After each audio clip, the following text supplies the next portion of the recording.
Hello students, आज हम समष्टि अर्थशास्त्र में कीन्स के उपभोग के मनोवैज्ञानिक नियम, उनका रेखाचित्रीय निरूपण, उनकी मान्यताएं, प्रस्थापनाएं आदि का अध्ययन करेंगे। कीन्स द्वारा प्रतिपादित उपभोग का मनोवैज्ञानिक नियम उपभोग फलन का आधार है। Professor J.M. कीन्स के अनुसार आधारभूत मनोवैज्ञानिक नियम, जिस पर हम मानव स्वभाव के संबंध में अपने ज्ञान तथा अनुभव के विस्तृत तथ्यों के आधार पर बहुत अधिक विश्वास के साथ निर्भर रहने के अधिकारी हैं, यह है कि नियमानुसार तथा सामान्यतः लोग आय में वृद्धि होने पर अपने उपभोग में भी वृद्धि करते हैं, पर उतनी नहीं जितनी उनकी आय में वृद्धि होती है। यानी 10% आय बढ़ी तो लोग अपना उपभोग 10% नहीं बढ़ाते हैं। ये हम व्यवहार के आधार पर देखते हैं। इस प्रकार यह नियम ये बताता है कि सामान्यतः लोग आय में वृद्धि होने पर उपभोग में भी वृद्धि करते हैं, किंतु उपभोग में आय की तुलना में कम वृद्धि करते हैं। अब हम कीन्स के उपभोग के मनोवैज्ञानिक नियम की प्रस्थापनाओं के बारे में पहले चर्चा करेंगे, उसके बाद डायग्रामेटिक अध्ययन करेंगे। सबसे पहले हम कीन्स के जो मनोवैज्ञानिक नियम की जो प्रस्थापनाएं हैं, प्रोपोजिशंस हैं, उनको देखते हैं। 3 उनकी प्रस्थापनाएं हैं। पहला, आय बढ़ने पर उपभोग भी बढ़ता है, किंतु आय की वृद्धि की तुलना में कम। इसका कारण यह है कि आय में जो वृद्धि होती जाती है, त्यों अधिक आवश्यकताएं पूरी हो जाती हैं और उपभोग में अपेक्षाकृत कम अनुपात में वृद्धि होती है। दूसरी प्रस्थापना है, आय में वृद्धि किसी न किसी अनुपात में उपभोग व्यय और बचत में विभाजित हो जाती है। अर्थात प्रथम प्रस्थापना के अनुसार आय में हुई समस्त वृद्धि को उपभोग पर व्यय न किया जाकर उसका कुछ भाग बचा लिया जाता है। तीसरा है, आय में वृद्धि से उपभोग तथा बचत दोनों में वृद्धि होती है। इसका अभिप्राय यह है कि उपरोक्त दोनों प्रस्थापनाओं के अनुसार आय में वृद्धि होने पर उपभोग में वृद्धि अपेक्षाकृत कम अनुपात में होने से बचत में, जैसे जैसे आय बढ़ती है, बचत में ज़्यादा अनुपात में वृद्धि होती है और उपभोग में कम होती है। परिणाम स्वरूप आय बढ़ने पर उपभोग तथा बचत दोनों बढ़ते जाते हैं। अब हम इस तालिका को देख लेते हैं। इसमें पहले कॉलम में आय Y करोड़ रुपए में, दूसरे में उपभोग C करोड़ रुपए में और तीसरे कॉलम में बचत S करोड़ रुपए में। जब अब प्रथम प्रस्थापना के अनुसार हम देखते हैं, तो अगर हम इस तालिका को देखें तो आय बढ़ने पर उपभोग भी बढ़ रहा है। जैसे 0 थी तो 50 करोड़ रुपए था, 100 करोड़ रुपए थी तो 125 करोड़ रुपए था। परंतु उपभोग व्यय में वृद्धि आय वृद्धि के मुकाबले कम मात्रा में हो रही है। जैसे आय में हम 100 करोड़ रुपए की वृद्धि कर रहे हैं, परंतु उपभोग व्यय में वृद्धि 75 करोड़ रुपए ही हो रही है। तो प्रथम जो प्रस्थापना है कि आय में वृद्धि की तुलना में उपभोग में कम वृद्धि होती है, यहाँ पर यह सिद्ध होता है। अब हम दूसरी प्रस्थापना की भी इस तालिका से पुष्टि करेंगे। प्रत्येक अवस्था में आय में 100 करोड़ रुपए की वृद्धि किसी न किसी अनुपात में उपभोग व्यय और बचत में बढ़ जाती है। ये दूसरी प्रस्थापना थी। तो हम देख रहे हैं कि जब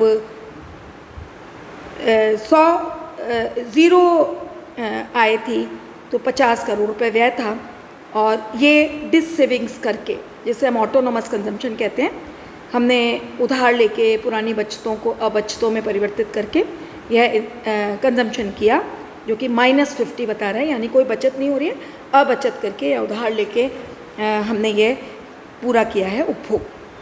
अगर आय में 100 करोड़ रुपए हो जाती है तो 125 करोड़ रुपए हमारा व्यय है। यहाँ पर भी -25 यानी अबचत हमने -25 करोड़ रुपए की है। अभी तक यहाँ पर बचत नहीं हो रही है, सिर्फ उपभोग हो रहा है और अबचतें हो रही हैं। अब आय बढ़कर 200 करोड़ रुपए हो जाती है तो हमारा जो उपभोग है वो भी 200 करोड़ रुपए का हो जाता है। यहाँ पर शून्य बचत होती है। इसके बाद 300 करोड़ रुपए आय होने पर यानी 100 करोड़ रुपए वृद्धि होने पर उपभोग 200 से बढ़कर 275 यानी 75 करोड़ रुपए का उपभोग बढ़ता है और 25 करोड़ रुपए की हम बचत करते हैं। तो इस प्रकार से ये तालिका जो है वो दूसरी जो प्रस्थापना है उसकी पुष्टि करती है। तृतीय प्रस्थापना कि आय बढ़ने पर उपभोग और बचत दोनों बढ़ते हैं। आय में 300 करोड़ रुपए, 400 करोड़ रुपए, 500 करोड़ रुपए पहुंचती है, त्यों त्यों उपभोग बढ़कर 250 करोड़ रुपए, 350 करोड़ रुपए और 425 करोड़ रुपए पहुंचता है। बचत शून्य से बढ़कर 25 करोड़, 50 करोड़ और 75 करोड़ हो जाती है। यानी उपभोग में वृद्धि आय में वृद्धि की तुलना में कम और बचत में ज़्यादा वृद्धि होती है। अब हम रेखा चित्र के द्वारा इसका निरूपण कर सकते हैं। ये रेखा चित्र बनाया है, चित्र नंबर 1। इसमें O बिंदु से एक 45 डिग्री की रेखा जा रही है। शीर्ष अक्ष पर हमारा उपभोग है और क्षैतिज अक्ष पर हमारी राष्ट्रीय आय है। अब यहाँ पर 45 डिग्री रेखा है, C = Y यानी उपभोग और जितनी आय है उतना पूरा राष्ट्रीय आय जो है वो पूरी राष्ट्र के उपभोग में खर्च हो जाती है। जबकि ऐसा होता नहीं है। हमारा उपभोग फलन C बिंदु से शुरू होता है और C और O जो है वो हमारा ऑटोनोमस कंजम्पशन है, जहाँ पर C हमारी OY रेखा को, CC कंजम्पशन कर्व OY रेखा को काटता है B बिंदु पर। वहाँ पर हमारी जो राष्ट्रीय आय है वह OY0 है। तो अब हम इस रेखा चित्र का निरूपण करते हैं कि आय बढ़ने पर उपभोग बढ़ता है परंतु अपेक्षाकृत कम मात्रा में। जैसे OY0 पर हमारी जो कंजम्पशन है वो BY0 है। आय बढ़कर OY1 हो जाती है तो हमारा जो कंजम्पशन है वो बढ़कर C1Y1 हो जाता है और आय बढ़कर OY2 होने पर हमारा कंजम्पशन C2Y2 हो जाता है। तो ये बता रहा है कि आय बढ़ने पर हमारा उपभोग लगातार बढ़ रहा है। अब दूसरा, आय में वृद्धि किसी न किसी अनुपात में उपभोग और बचत में बढ़ जाती है। तो आय OY1 होने पर जो समस्त जो वृद्धि उपभोग में होती है वो C1Y1 होती है और बचत जो है वो हमारी S1C1 हो जाती है। इसी प्रकार OY2 आय होने पर हमारी आय में वृद्धि Y2C2 होती है, लेकिन बचत में वृद्धि S2C2 हो जाती है। यानी हमारी जितनी भी राष्ट्रीय आय बढ़ रही है वह उपभोग और बचत में बट जाती है। आय में वृद्धि होने पर उपभोग और बचत दोनों में वृद्धि हो रही है। OY0 पर हमारा जो उपभोग है वो BY0 है और यहाँ पर बचत शून्य है। आय बढ़कर OY1 होने पर उपभोग हमारा Y1C1 है, जबकि बचत हमारी S1C1 है।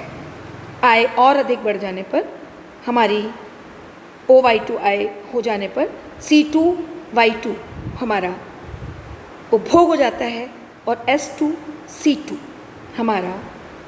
हमारी बचत होती है। तो ये OY रेखा और CC रेखा के बीच में दाहिनी ओर जो गैप दिख रहा है S1C1 S2C2 जो कि CC उपभोग फलन और OY रेखा के अंतराल को बता रहा है। इसे हम बचत अंतराल या सेविंग गैप कहते हैं। अब आप ये देखिए कि आय बढ़कर OY2 होने पर उपभोग Y2 C2 और बचत C2 S2 हो रही है। इसमें हम देख रहे हैं कि C2 Y2 is greater than C1 Y1 is greater than BY0, जबकि C2 S2 is greater than C1 S1। यानी हम ये देख रहे हैं कि बचत में उतनी वृद्धि नहीं हो, उपभोग में उतनी वृद्धि नहीं हो रही है आय बढ़ने पर, अनुपात से उपभोग में वृद्धि हो रही है लेकिन कम हो रही है, और बचत में वृद्धि अपेक्षाकृत बढ़ती जा रही है आय बढ़ने पर। अब कीन्स के उपभोग के मनोवैज्ञानिक नियम की कुछ मान्यताएं हैं। पहला, सामान्य परिस्थितियों की कल्पना पर आधारित है, यानी ना तो कोई युद्ध है, ना देश में कोई क्रांति है, अर्थव्यवस्था की परिस्थितियां सामान्य हैं।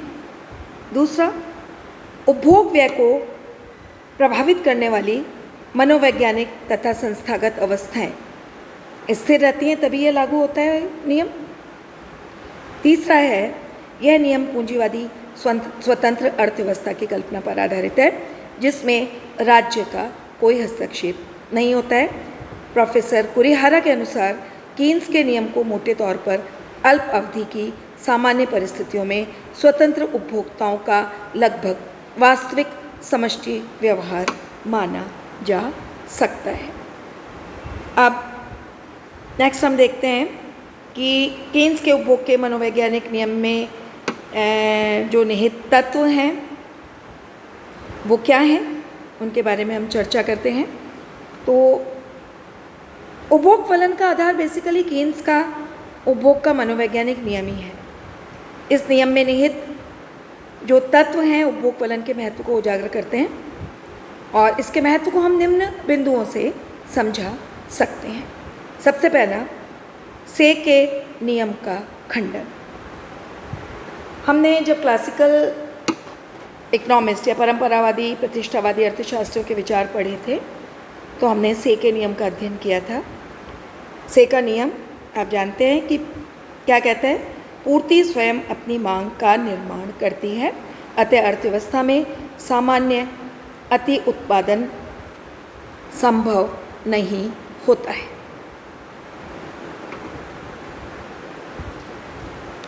बेरोजगारी और अति उत्पादन नहीं होता है, किंतु कीन्स का उपभोग नियम इस से के नियम का खंडन करता है, और वो ये कहते हैं कि आय बढ़ने पर उपभोग भी बढ़ता है, पर उपभोग अपेक्षाकृत कम मात्रा में बढ़ता है, और इससे संपूर्ण उत्पादन नहीं बिक पाता और अति उत्पादन ये समस्या उत्पन्न हो सकती है।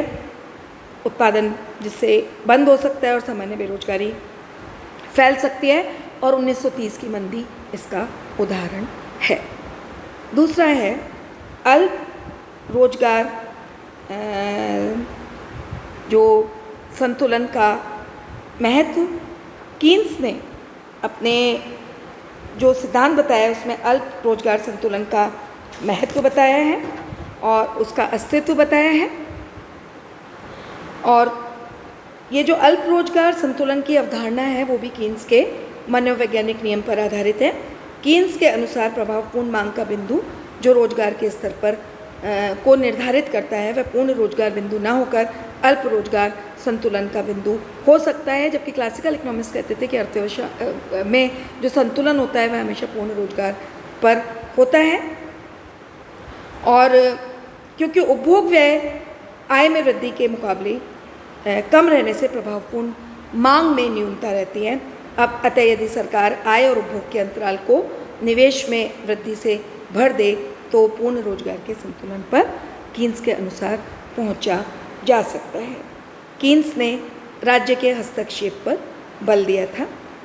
क्लासिकल इकोनॉमिस्ट और JB के नियम में पॉलिसी ऑफ लेसेज फेयर यानी स्वतंत्र व्यापार नीति की पालना की गई थी, बल दिया गया था, परंतु कीन्स ने यह बताया कि राज्य के प्रभावी हस्तक्षेप की हमेशा आवश्यकता पड़ती है, क्योंकि जब उपभोग में आय वृद्धि की तुलना में वृद्धि नहीं होती तो अर्थव्यवस्था में सामान्यतः अति उत्पादन और सामान्य बेरोजगारी उत्पन्न हो जाती है। इसके लिए राज्य के प्रभावी हस्तक्षेप की आवश्यक रूप से सहायता ली जानी चाहिए।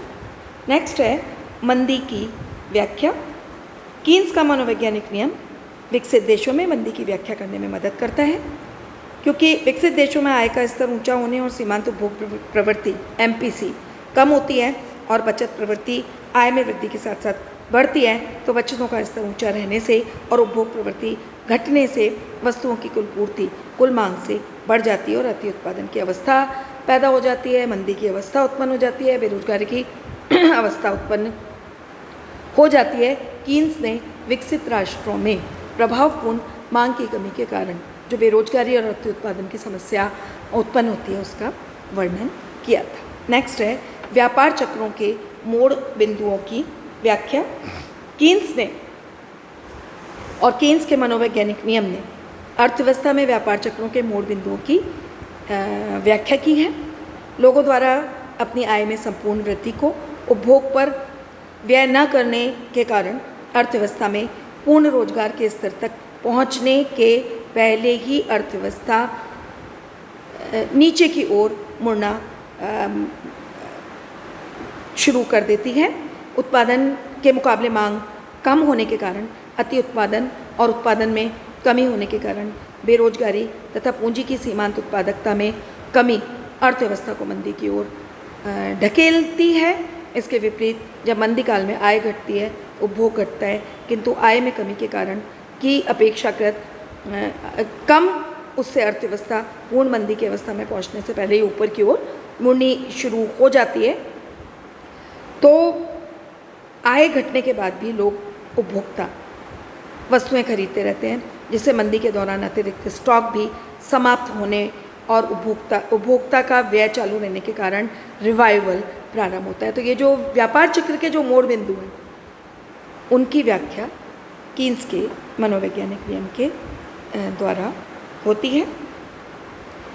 कीन्स ने निवेश का निर्णायक महत्व बताया है और उन्होंने ये बताया है कि और मनोवैज्ञानिक नियम उनका ये बताता है कि आय में वृद्धि के अनुरूप उपभोग में वृद्धि नहीं हो पाती तो बचतें बढ़ जाती हैं, जिससे प्रभावपूर्ण मांग की कमी होती है और उपभोग और आय के बीच के अंतराल को निवेश में वृद्धि से पाटा जा सकता है। निवेशों के अभाव में अति उत्पादन और बेरोजगारी की समस्या का हल संभव नहीं हो पाता।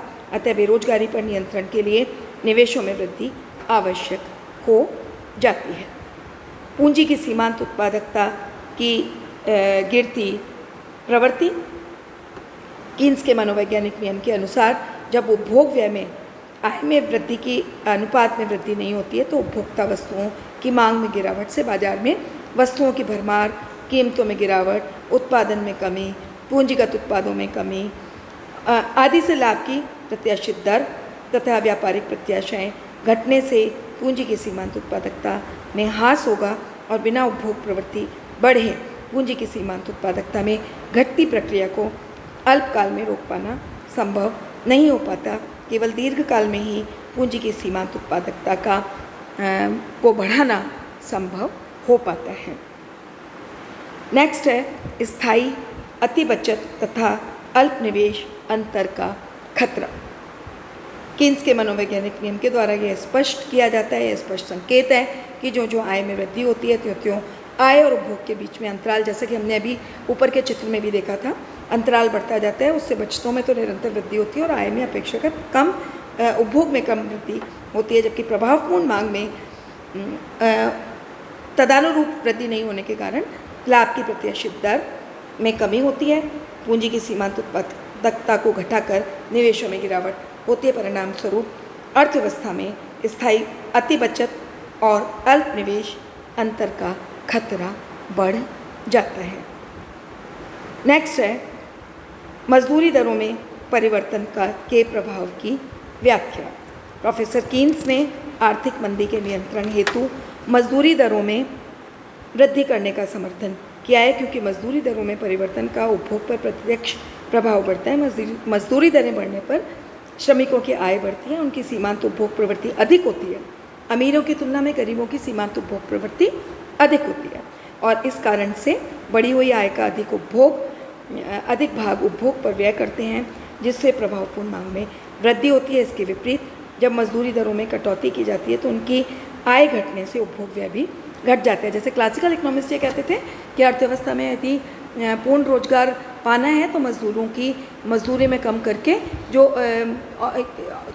बचे हुए मजदूर हैं जो काम करना चाहते हैं और जो वर्किंग ग्रुप में हैं उनको काम दिया जा सकता है। सभी मजदूरों को काम देना है तो कुछ मजदूरों की मजदूरी, सभी मजदूरों की मजदूरी घटा दो और सबको काम मिल जाएगा। जितनी मजदूरी दे रहे थे उसमें सबको काम दे दो। लेकिन कीन्स का कहना है कि मजदूरी दरों में जब कटौती की जाती है तो उनकी आय घटती है, उनका उपभोग व्यय घटता है, जिससे प्रभावपूर्ण मांग में कमी, कीमतों में गिरावट और आय और रोजगार में कमी लाती है। इससे स्पष्ट है कि कीन्स का उपभोग का मनोवैज्ञानिक नियम मजदूरी दरों में परिवर्तन के प्रभाव की व्याख्या करने में सफल रहा है। क्लासिकल इकोनॉमिस्ट केवल मजदूरी दरों में कमी करके सभी जो वर्किंग एज ग्रुप वाले हैं जो काम करना चाहते हैं उनको काम देने के पक्ष में थे और इस प्रकार से पूर्ण रोजगार पाना चाहते थे। जबकि कीन्स कहते हैं कि यदि मजदूरी की दरों में कमी कर दी जाएगी तो उपभोग कम हो जाएगा और उपभोग कम हो जाएगा तो प्रभावपूर्ण मांग और कम हो जाएगी। अब हम निष्कर्ष देखते हैं तो ये नियम उपभोग फलन का आधार है। कीन्स का मनोवैज्ञानिक नियम उपभोग फलन का आधार है। अर्थव्यवस्था में से के नियम का खंडन करता है, राज्य के हस्तक्षेप का समर्थन करता है। यह नियम निवेशों के महत्व को उजागर करता है, अर्थव्यवस्था में स्थायी बचत और अल्प निवेश के खतरों के प्रति हमें सचेत करता है। आय प्रजनन की अनन्य प्रकृति की भी व्याख्या करता है। यह नियम अल्प रोजगार संतुलन तथा पूंजी की सीमांत उत्पादकता की हास्यशील प्रकृति को समझने का प्रयास करता है। Thank you very much.